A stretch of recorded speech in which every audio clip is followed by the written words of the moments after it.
Olá! Nessa aula vamos tratar da solidariedade no âmbito do direito tributário. A solidariedade é um instituto que nós conhecemos lá no direito civil, mas que é aplicado em outros ramos do direito. Ela ocorre quando você tem, no mesmo polo de uma relação obrigacional, no polo credor ou no polo devedor, mais de um interessado. No direito tributário, a solidariedade ela só acontece no polo passivo, ou seja, no polo do devedor. Só pode haver solidariedade tributária de devedores, nunca de credores, nunca de sujeitos ativos. Então, nós teremos a solidariedade no âmbito tributário sob a ótica dos sujeitos passivos, contribuinte ou responsável. O artigo 124 do Código Tributário regula a solidariedade, ao estabelecer que são solidariamente obrigadas as pessoas que têm um interesse comum na situação que constitua fato gerador da obrigação principal, ou então pessoas expressamente designadas por lei. O artigo 124, portanto, nos apresenta as duas modalidades de solidariedade. Uma, a solidariedade de fato, ou solidariedade fática, e a solidariedade jurídica, ou de direito. Na fática, você tem pessoas que têm interesse em comum, integrando o polo passivo da obrigação tributária. Por exemplo, indivíduos que são coproprietários de um mesmo imóvel, ou seja, pessoas, duas, três, quatro pessoas que são proprietárias ao mesmo tempo de um mesmo imóvel, são coproprietários. Para o direito tributário, essas pessoas são devedores solidários. E a solidariedade delas decorre de uma situação fática, da situação de todas comporem a titularidade, a propriedade de um mesmo bem imóvel. A solidariedade jurídica ou de direito é aquela em que a lei expressamente designar. Nessa, não haverá um liame subjetivo dos sujeitos passivos. Não haverá intenção deles de compor ao mesmo tempo. Eles não têm intenção em comum com aquela relação jurídica, mas a lei impõe a eles o dever de arcar solidariamente com aquele débito tributário. Um diferencial importante da solidariedade no direito tributário para a solidariedade do direito civil é que no direito tributário a solidariedade não aceita benefício de ordem, significando que um credor não poderá reivindicar ser privilegiado ou não ser privilegiado em relação ao débito tributário. O fisco pode escolher qualquer um dos devedores solidários para cobrar. E aquele que está sendo cobrado, que está sendo executado, não pode alegar, por exemplo, que não é o devedor principal, que não deve a maior parte da dívida, porque não cabe benefício de ordem na solidariedade tributária. O artigo 125 traz os efeitos da solidariedade. E o primeiro efeito da solidariedade, que é o mesmo lá do direito civil, é que o pagamento efetuado por um dos obrigados aproveita aos demais. Para o fisco, o que interessa é receber o tributo. Se o tributo vai ser pago, o fisco ele se dá por satisfeito. Para ele, pouco importa quem pagou e o quanto pagou, ele quer receber o crédito tributário. Então, o pagamento que um realiza aproveita as demais. E o que vai acontecer é que os demais vão ter que recuperar, melhor dizendo, o pagador vai ter que recuperar o valor que ele pagou a mais dos outros devedores, que vão passar a ser seus credores. O fisco não vai ficar cobrando em pedaços. Ele vai cobrar de um a totalidade e aquele que pagar depois vai recuperar a parcela que pagou, que não lhe caberia, dos demais devedores.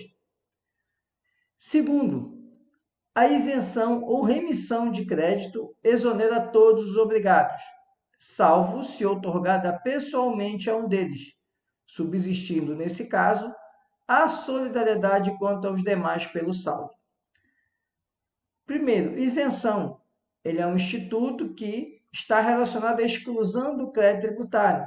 Ele suprime a possibilidade do fisco cobrar o crédito tributário. Remissão é o perdão do crédito tributário. Na remissão, o crédito tributário estava constituído e, vindo a remissão, ele é perdoado e, portanto, não será mais cobrado porque ele foi extinto pela remissão. Na isenção, o crédito tributário é excluído. Se ele não foi gerado ainda, ele não será mais gerado. E se ele foi gerado, ele vai ser excluído. Diferente da remissão, que é uma causa de extinção. Encerra o crédito tributário e encerra a relação jurídico-tributária, encerra a obrigação tributária. Dito isso, vamos entender então. Se houver uma isenção ou remissão, vai favorecer a todos. Então, vamos imaginar 3 proprietários do mesmo imóvel urbano. E esse imóvel fica, por exemplo, num bairro de menor condição social. E aí vem uma lei municipal concedendo isenção para os imóveis que estão localizados naquele bairro. Nesse caso, essa isenção favorece a todos, independente da condição de A, de B e de C. Sendo eles coproprietários de um mesmo imóvel, todos eles serão beneficiados por essa isenção. Salvo, aí vem a exceção, se a isenção for pessoal. Nesse caso, subsiste o crédito tributário e a solidariedade pelo saldo em relação aos demais. Então, vamos imaginar o mesmo imóvel, 3 proprietários, proprietário A, B e C. E surge uma isenção, por exemplo, para IPTU, isenção de IPTU para proprietários com idade superior a 70 anos. E A tem 71 anos. B e C não. B e C tem 60 anos, são mais novos. Mas A tem 71. Veja, A tem 30% do imóvel, B tem 40% e C tem outros 30%.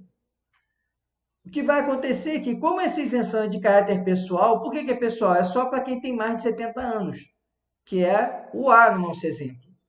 O que vai acontecer é que a parcela do A vai ser excluída pela isenção. Mas, como ele só tinha 30% do imóvel, portanto, só sai 30% do débito de IPTU. Os outros 70% continuam ainda B e C devedores solidariamente. A solidariedade vai subsistir em 70%, que é o saldo, para B e C. B e C continuam devedores solidários. E A sai da relação jurídico-tributária. A não pode ser cobrado, não vai subsistir a solidariedade para ele, porque ele foi beneficiado com isenção de caráter pessoal. Então, a parcela dele é excluída e subsiste o saldo, ou seja, 70% do débito a ser pago para B e C. Terceira situação a respeito dos efeitos da solidariedade. A interrupção da prescrição em favor ou contra um dos obrigados favorece ou prejudica os demais. O que acontece? Sabemos que a prescrição é a perda do direito de ação a respeito de determinada situação jurídica pelo decurso de tempo.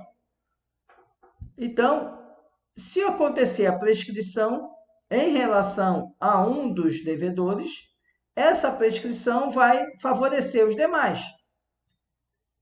Havia um crédito tributário, ele não foi executado ao tempo e não foi executado porque ocorreram situações jurídicas em relação a um dos devedores. Se advir a prescrição para esse devedor solidário, os demais serão favorecidos. E o contrário também é verdadeiro. Se acontecer a interrupção da prescrição contra um dos devedores, todos os outros também serão prejudicados com essa interrupção. Por exemplo, o ajuizamento de ação de execução fiscal interrompe a execução a partir do despacho do juiz que determina a citação. Esse despacho retroage à data da propositura e essa data é a data de interrupção, significando que inicia novo prazo prescricional. Digamos que A, B e C eram, então, devedores solidários de um tributo. O Estado ajuiza execução fiscal contra A. B e C não foram executados, mas A foi. O que vai acontecer? Ao ajuizar a ação e ser despachada, vai interromper a prescrição contra A, vai começar a contar novo prazo prescricional. Embora B e C não sejam executados naquela ação, eles também serão prejudicados pela interrupção, porque vai começar a contar novo prazo prescricional, embora eles não figurem ainda na ação executiva. E contra eles, naquele processo, não houve uma interrupção efetiva contra eles, mas a interrupção contra um dos devedores solidários prejudica os demais. Era isso que tínhamos para conversar sobre solidariedade. Muito obrigado pela atenção. Até nossa próxima aula. Se você ficou com alguma dúvida do conteúdo que foi apresentado nessa videoaula, deixe sua pergunta aqui na minha caixa de perguntas do meu Instagram, que ela será respondida, ou pelo próprio Instagram, ou então numa outra videoaula que eu esclarecerei a sua dúvida. Não fique com dúvidas. Muito obrigado.